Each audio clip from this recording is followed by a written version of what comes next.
Hey guys, welcome to today's video. It is that time of year when I serve up to you the worst products. Today's drugstore. We're gonna go through all of the moments in the past year that totally failed me, the products that were an absolute disaster, the bad makeup days, and just all of my thoughts as to why these products missed the mark. I do also do my favorites of the year as well, so we're not like staying in the land of negativity. This is just the roundup of everything that didn't work. I do this every year, so let's get to it because there's a lot. Let's start with Maybelline. A lot of Maybelline products this past year did not work out for me, which is so shocking because I am a die-hard lover of the brand.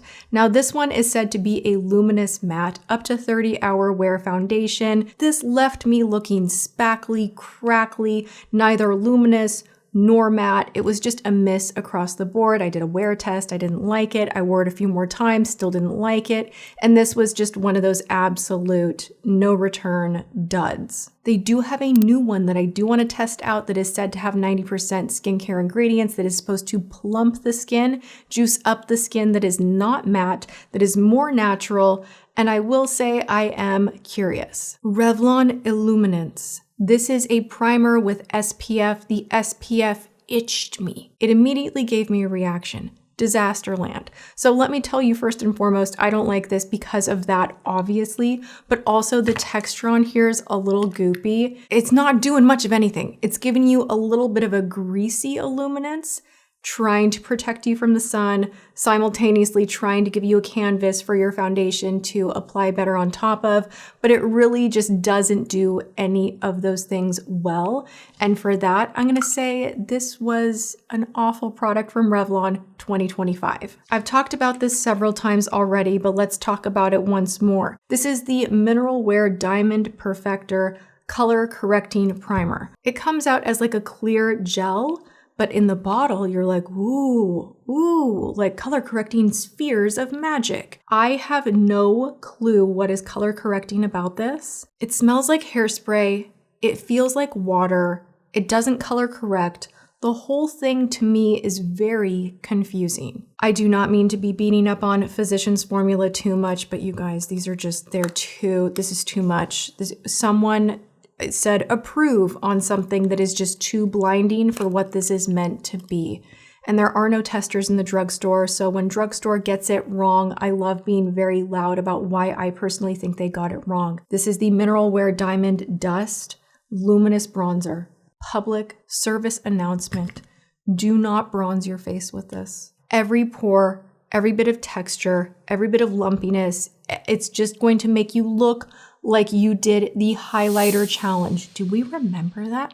Were we okay, like back in the day, doing all of these, like, I used 100 foundations on my face all at once. I did nothing but highlighter on my face. I did nothing but glitter. It was a time, like you had to be there, right? So this is also in the same category. This is the Luminous Corrector Mineral Wear Diamond Dust. Who is this for? Is what I want to know, because I can't even wear this as a highlighter. Maybe at the end of the video, I will put this all over my face and we will have a moment so I can show you what are we doing here? Tin Man. I said what I said. Fight me on these. Fight me. We will throw down. You will not convince me that this is a good product. Now, I've talked about not liking these, and there were a few people that were like, that's my favorite item. And I love how it feels. If you demand that a product gives you a patch-free application regardless of the finish, this is not it. It is a balm matte. So you put it on, you're like, wow, that's like balmy. It should have like a shine. No, it doesn't really have a shine, but it's like lumpy and it kind of stains the lip, but it does it in an uneven fashion. This was a viral hit product that I just didn't understand. I think the packaging is cute, but NYX smushy matte lip balms are an ultimate no for me. Naturium. I normally love everything Naturium. You can pick this up at Target. I feel like I put this on and even after I took it off, it is so heavy in SPF. It's an SPF 45 that you are licking your lips, tasting it. Even if you wash your mouth all day long, you're gonna smell that chemical sunscreen. You're gonna taste it. You're gonna feel like you might be poisoning yourself because should we really be like eating the sunscreen? You know what I'm saying? This was a day that gave me a headache and I never wanted to revisit. Lash Blast Super Cloud from CoverGirl. Now their new Bond mascara is amazing, amazing. So I just like have to throw that in the purple tube. So good, I'm actually wearing it right now. I love trying new launches from CoverGirl in the category of mascara because 9 times out of 10, I love them. They do it well, but this one, they did not do well. Do we see how bendy this is? What is going on? You're like, whoa, barely applies anything. I get that it's supposed to be lightweight, super cloud, you know, all of that, but it literally gives you a whisper of nothing on your lashes. And for me, the applicator was also strange, so this was a pass. Milani Conceal and Perfect Blur Out Skin Tint, Greasy Texture Slip and Slide Finger Patches. Bump your face and it's over, game over. I don't like that in a product. I want things to sink into the skin a little bit more and not just hang out on top. I feel like makeup looks putty and weird and uneven when it doesn't penetrate enough. And this was that situation. I will give a shout out to Essence, which I am gonna put in my favorites for Drugstore of the Year. They have a stick foundation that's literally called The Stick Foundation. Way better, less money, even though they are both competing in the drugstore category. This one just didn't do it. Chunky weird highlighter. This is the Buttermelt highlighter from NYX. It comes in a bunch of different shades that are more like festival season, like lilac and minty green. It's just too much all the way around. I personally prefer a more sheer base, a clear base where the glimmer can kind of do its thing on top. I don't like for highlighters to have so much color saturation. It's a good way to end up with that weird stripe on the face. So for me, this was just too chunky and too opaque in the color saturation department. LA Girl Blurring Primer. Now I will buy any and everything that says blurring because I would like to blur my entire face. What is even going on in here? I barely used this. I used it like 2 times and it's all weird in here now and I haven't had it that long. Okay, this is trying to be Tatcha on a budget. It's not. It's like this bizarre texture that does not blur much at all, does not sink into the skin. It does not have the ingredients to support what it needs to do, and I just think this is such a pass. If you want a similar consistency, go with e.l.f.'s Putty Primer, the original one. Way better. Quite possibly the worst foundation I've tried in a long time. It will literally suck the life out of your skin. It will dry you out. It will look weird on the skin. The color range is kind of bizarre, like very intense yellow tones and just kind of a little all over the place. I don't like the applicator. I don't understand this. I think that L'Oreal does such a phenomenal job in the infallible department with all of their products, so I was really hopeful for this. But it's just such a strange, blotchy, weird consistency on the skin when you blend it in. It has like simultaneously a really dry but oily texture that kind of is like a whoa, like my mind is being bent, like what is going on here? And then you wear it for a minute and it just kind of sucks the life out of your skin. Every line will show up. I think this kind of flopped for good reason because the formula is just not where it needs to be at in the L'Oreal category. They do foundation beautifully, not anything redeemable in here whatsoever, so this is a pass. The Glimmer Correcting Concealers and Brightening Concealers from Revlon. These were just so strange. They creased immediately. It's like hard to get the doe foot applicator out of the actual applicator. And I don't like when concealer feels a little bit watery and it doesn't have the texture to really blend out perfectly. So the texture on this just doesn't give what you need as far as coverage, but it bulks in a weird way, it patches in a weird way, and it just doesn't do enough of anything.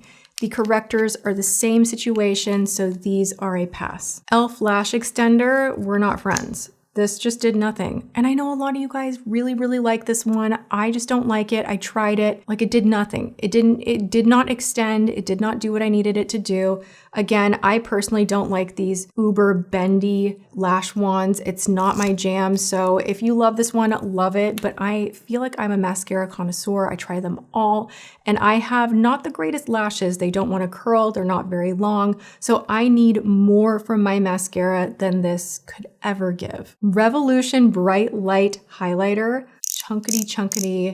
It comes out like not the top, but do we see what's happening here? The whole thing feels like it's falling apart. It's like bendy on the end and like not secure. And then the sponge feels not secure. And then when you go to put it on the face, like you kind of have to like go on like the side because it's not really coming out of the top. And then you get it on the skin and there's like balled up, hardened chunks of highlighter that make blending it out a freaking nightmare. This is legitimately one of the worst products that I have ever tried. And I love Revolution. You guys know, love it. Their contour palettes, the ones that have like color correctors, blush, contour, like those are great, exceptional. So what I find with Revolution is either they get it done, like it's so good, or you are left mesmerized by like why it's so bad. You know what I'm saying? This was bad. Let's talk about brows for a moment because e.l.f. and Maybelline totally failed with these launches. Maybelline, your super fluff brow mousse. Did anyone like this? I don't think so. It's like literally fluffy mousse that you are supposed to somehow, like I'll show you right now. Let me actively destroy my makeup. This has too much on the brush. You see, I can take a little bit off the brush. I typically do that like with my Dior or Essence. The way this mousse kind of clings into the spoolie itself, what it does is it gets everywhere. This junk that gets on top that is like somehow unavoidable because you get too much product right here and then your instinct is to kind of pull it up and do this. It gets like above the brow and then you get uneven blotches. And just imagine how much worse it is for people that don't wipe down the actual like spoolie before going in. Like it is, I'll show you. Like, do you see how much product is everywhere? And if you have big, bold brows and you're like, oh, I have bigger brows, like, so that won't be a problem for me. It's gonna like coat them with this putty kind of weird texture. You don't want to put mousse in your brows. Like you don't, don't do it. We're in the brow category, we're in deep. And this one right here, love the name, Holy Strokes from e.l.f. There's no product in this. Like literally you go to put it on, you're like, where's the product? Where is it? Where is it? It's not in here. I can look at the brush tip and there's nothing, it's dry. I can't stand this. Maybelline does a better job with their Build-A-Brow. That one's great. If you're looking for a good felt tip from the drugstore, that one's really, really nice. This one, no. CoverGirl launched these True Blend Skin Enhancing Sticks. They are a contour balm, highlight balm, blush balm. My issue with these is they don't blend. So you put it on the skin and it is really opaque and you try to blend it out and it gets very, very patchy. So if I were to put this on right now and try to blend, you would see that I was like struggling to get everything to be very uniform and even. And the contour is no different. The highlighter is just too thick in texture. Everything wants to, again, my personal complaint, sit on top of the skin instead of melt into it. I want my face to somehow, of course, look like I'm made up, I'm wearing makeup, but it's one with my skin. Like they have joined together and it's not everything kind of just sitting on top of the skin looking too cakey, crunchy, and makeup-y. And these just looked entirely way too makeup-y. Spice-A-Rama. Now this is a personal issue. If you like spicy, spicy, spicy lip liners, you will love these. This very much is a dupe for the Too Faced. I think it's called the Lip Injection Liners. These are pretty, but what ends up happening when I use just a spicy lip liner is the line will look pretty defined and then I'll get irritation up here that looks like bright red. And it just kind of looks honestly like I am a teenager and I was making out with someone for 20 minutes. And for me, that's not the look I'm going for. I want more definition and I want my lip plumping to come from something that I'm putting on the actual lip and not just the liner. But if you're looking for that kind of a product and your lips don't have that sensitivity and they don't get all red around the perimeter, you might like these. So this was more of a truly bad for me product that launched in 2025 and not necessarily for everyone. I love the packaging on this one. It's so cute. I wish I loved this product, but this is the chunkiest. I'm gonna put it on for you guys. like literally is moussey, gives you like a stain, but it's like doesn't go on evenly, and you have to kind of fight with it. And you know what? I don't have time for that. I don't want to fight with my lip products. The way this dries down too, it's super sticky, it's uncomfortable to wear, and scented. Like, it smells like fruity old hairspray. It's gross. I do not like. What was this? Honestly, Olay. I bought this because I'm a child when it comes to purchasing things that are like unique and different and fun to use. This is the Olay Cleansing Melts Water Activated Daily Facial Cleansers with a vitamin C, which I think is kind of a throwaway ingredient that they have in there. I don't know how the vitamin C would be stable in a product like this, but I bought it anyway because I was curious. So you're meant to soak, activate, and wash. It smells just like Elizabeth Arden sunflowers. It's so heavy, like it's so aggressive. And for what this is meant to do, it's not cleansing the skin very well. It's not very effective. I mean, I guess if you were in a pinch and you needed this like to travel with, I guess it could work, but I don't think this product does much of anything at all.